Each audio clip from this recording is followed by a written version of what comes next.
Right, for the last 40 years, and today I have my special guest. He's the author of the book Sick, Tired, and Treated and Abandoned, no other than Mr. Gil Kajiki. Welcome, Mr. Gil on Book 101 Review. And can you please introduce more about yourself that I miss? Well, my name is Dr. Gil Kajiki. I'm a functional medicine practitioner for 17 years, chiropractor by license for 42 years. I currently practice out of Fort Collins, Colorado. My functional medicine practice is 100% virtual.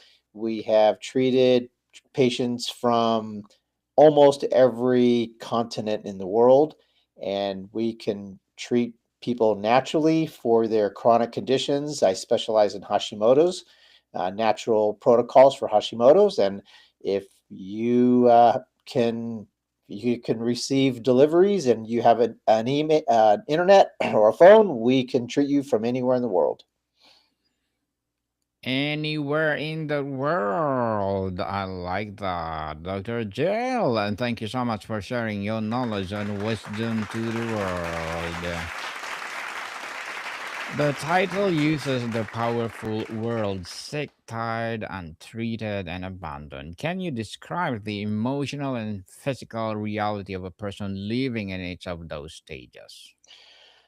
Well, the reason we came up with this title of this book is because almost all the patients I've seen have failed cases from traditional medicine.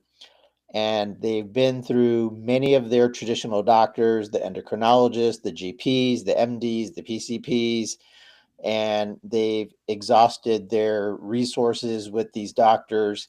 And they're coming to me sick, tired. They haven't gotten any kind of a treatment that has worked at all. And they're feeling abandoned because their doctors just tell them we don't know what to do, or they tell them there's nothing they can do.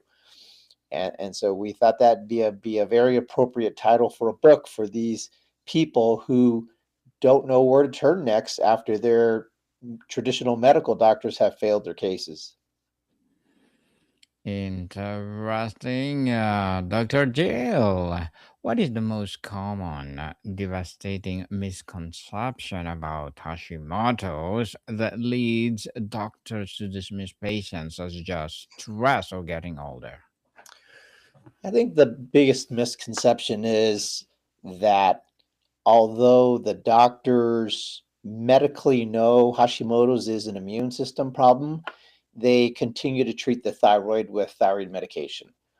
And that's just going to lead to a failed case in many situations is you can't treat a immune system problem with a thyroid medication and expect to get results most of the time. Mm. Well, Dr. Jill, beyond just normalizing the TSH, what does a truly comprehensive diagnostic approach for Hashimoto's look like, and why is it so rarely implemented? Well, I mean, normalizing the TSH is important, no question, but patients want to feel better. They don't care what their lab test numbers look like if they're still feeling lousy. And in traditional medicine, they tend to treat the lab test numbers, not treat the patient. So many times their lab test numbers may be in normal ranges, but the patient still has many, many symptoms. And the doctor will just tell them, well, your lab tests are normal. Sorry, there's nothing else we can do. So my approach is I want to treat the patient first. I want to get the patient symptomatically feeling better, getting their fatigue, insomnia, brain fog, digestive symptoms under control. And then we try to get the numbers from the lab test to look like how they feel.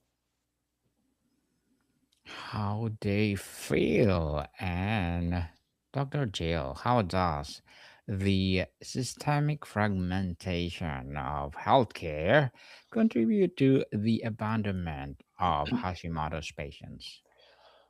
Well, Hashimoto's patients have multi system dysfunctions. They could have a digestive issue, they could have a hormonal issue, they could have a nervous system issue, they could have musculoskeletal issues.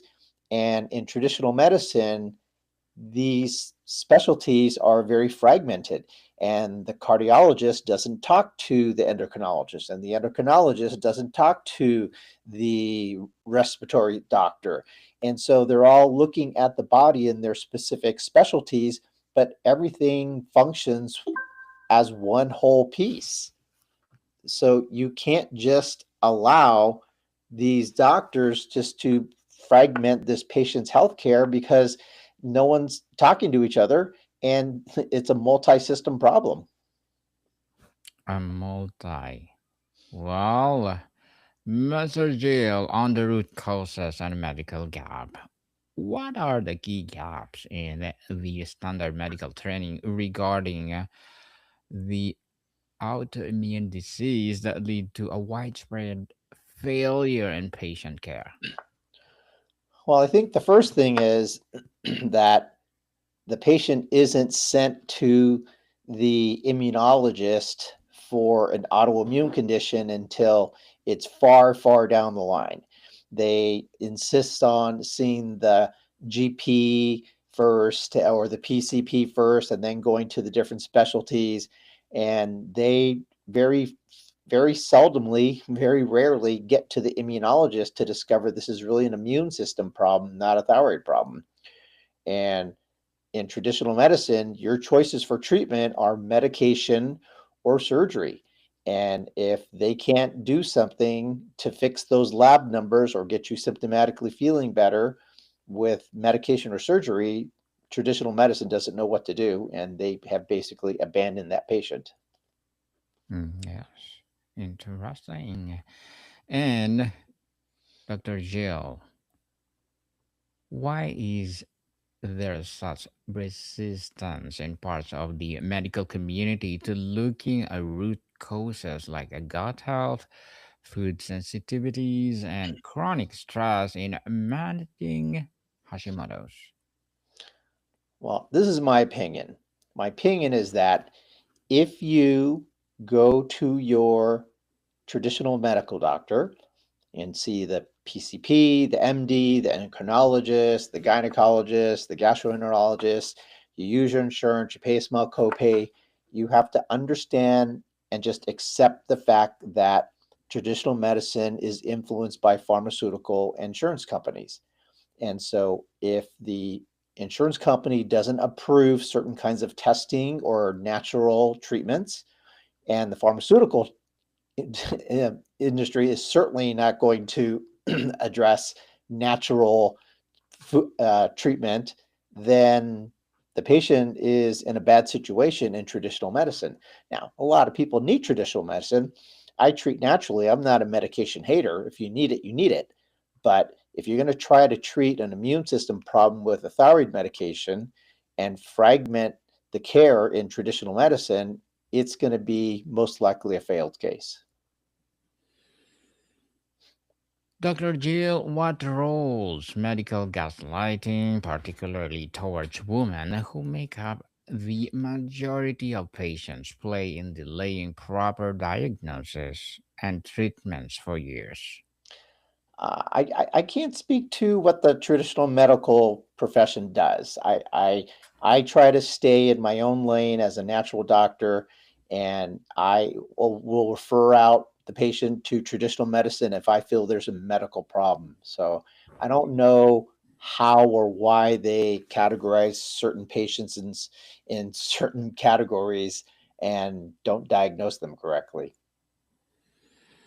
Well, thank you for that opinion, Dr. Jill. On the framework for getting your life back, what is the first most critical step someone must take to move from being a passive patient to becoming the CEO of their own health journey? Well, I would say as a patient, you have to find out what's wrong before you can know what to do. I talk to many, many different patients every week. And inevitably, I can tell you that 90% plus of the people want to know, what kind of diet do I do? What kind of supplement do I take? What kinds of herbs can I take? And they get frustrated because I tell them, I don't know. I don't know. I can't tell you what to do until I know what's wrong. So the first step in any kind of a condition, whether it's Hashimoto's or hypothyroid or rheumatoid arthritis, is you have to find out what's wrong, what's the root cause first, and then we could start getting natural protocols to get these conditions under control. And the way you find out how what's wrong is you find a qualified practitioner who's going to do a very detailed history, do some lab testing, blood, perhaps stool, maybe a saliva testing, and find out what the root causes are of that person's condition. That's the first step. The first steps, indeed, the first step. And beyond medication, what are the foundational pillars of healing that you outline in your book that is essential for calming an autoimmune response? Well, as far as treatment goes, we use dietary changes, nutritional supplementation, natural nutritional supplementation, lifestyle changes, sleep management, and stress management. And within each of those different categories, there are multiple ways and multiple kinds of products that we use for lifestyle changes and nutritional supplementation and dietary changes. And every Hashimoto's case is different. So not everybody has the same protocol. Not everybody gets the same supplements. It all depends upon what the lab test markers tell us, what the history tell us, and what their symptoms are. What are the symptoms are? That's interesting. And Dr. Jill, so what is the role of diet and lifestyle in managing Hashimoto's, and how do you help readers separate evidence-based approaches from trendy misinformation? Well, that's a tough one because I use evidenced, peer reviewed research protocols. Um, Trendies, who knows? I mean, sometimes trends work, but um, everyone has a different kind of lifestyle management that we address. Everybody has a different kind of dietary approach that we address. Everybody has different nutritional supplementations based on lab test markers that we address. So we use peer-reviewed, researched protocols to get our triggers resolved. Are they trendy? Well, some people they do trendy things and they work. Most people do trendy things and they don't work. And those are the people who talk to me. I don't talk to the people who do the trendy things and they do work.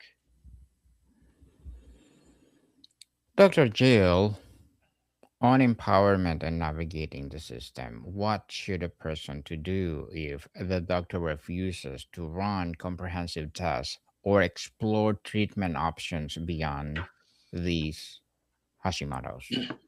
Well, as I mentioned, if you decide to get your opinions about your health from traditional medicine and you use your insurance, you pay a small copay, or even if you pay cash and your doctor refuses to do further testing, then you either have to deal with that and continue to get subpar care, or you go outside of that kind of system to practitioners like me who can truly do the kind of testing you need, get the kind of history that you need, and do the protocols that you need. So I don't think that you could force your doctor to do tests that they do not want to do or don't feel like are necessary. Dr. Jill, what are the most important questions a newly diagnosed person should ask their doctor to assess if they are a good partner in their care? Um, how many successful Hashimoto's cases have you helped using natural protocols? That would be one question.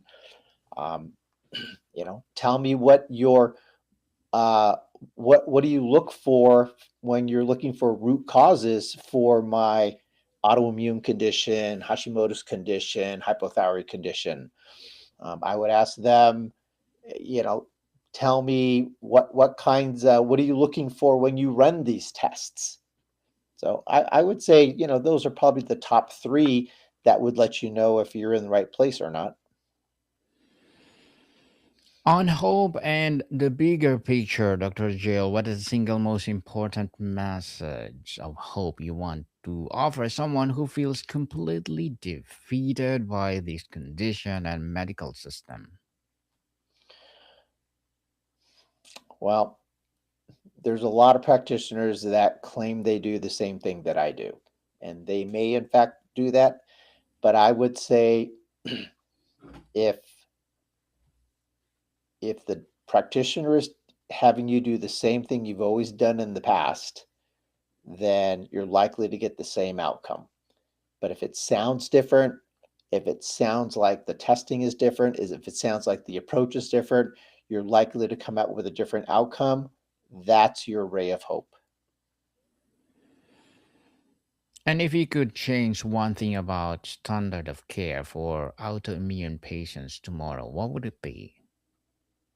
Um, that I can't answer that question because there is no standard of care for autoimmune patients. Every autoimmune patient is different.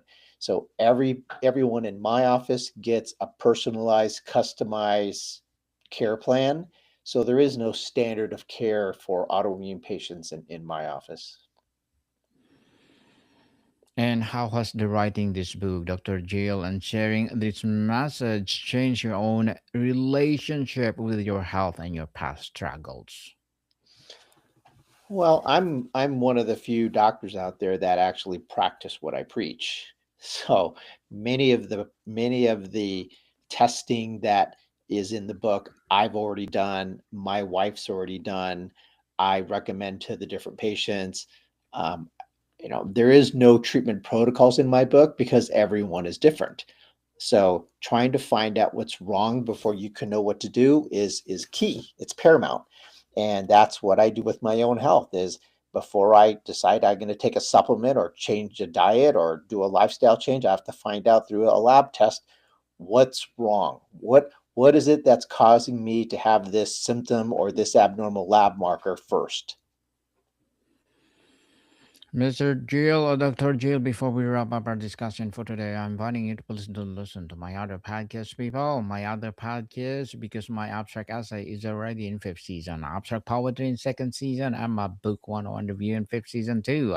Comedy 101 second season, and my food 101 in fifth season as well. Geography 101, love letters, movie 101 review, music 101 our fourth season, and Science 101, Sex 101, second season of my baby podcast, Law 101, Mental Health 101, Bible Verses 101, Entrepreneur 101. Please listen to them wherever you listen your podcast. So, Dr. G, ultimately, what does getting your life back truly mean for a Hashimoto's patient? And what is the first sign that they are on the right path? Well, I think the first sign they're on the right path is if they feel comfortable with their practitioner, if they feel comfortable with the path that they're taking, and they start seeing positive symptomatic results in the first 2 to 6 weeks. Dr. Gil Kajiki, thank you so much for sharing your knowledge and wisdom to the world. So, can you please invite our listeners to support your book, your advocacy, or whatever projects that you're doing right now? Right now, we are just promoting the book through podcast hosts like yourself, and we are just continuing to treat people in a way that they want to be treated and getting results. Getting results indeed. So, Dr. Gil, thank you so much for your time. Thank you, Daniel. Bye bye. More to come, people. See you soon.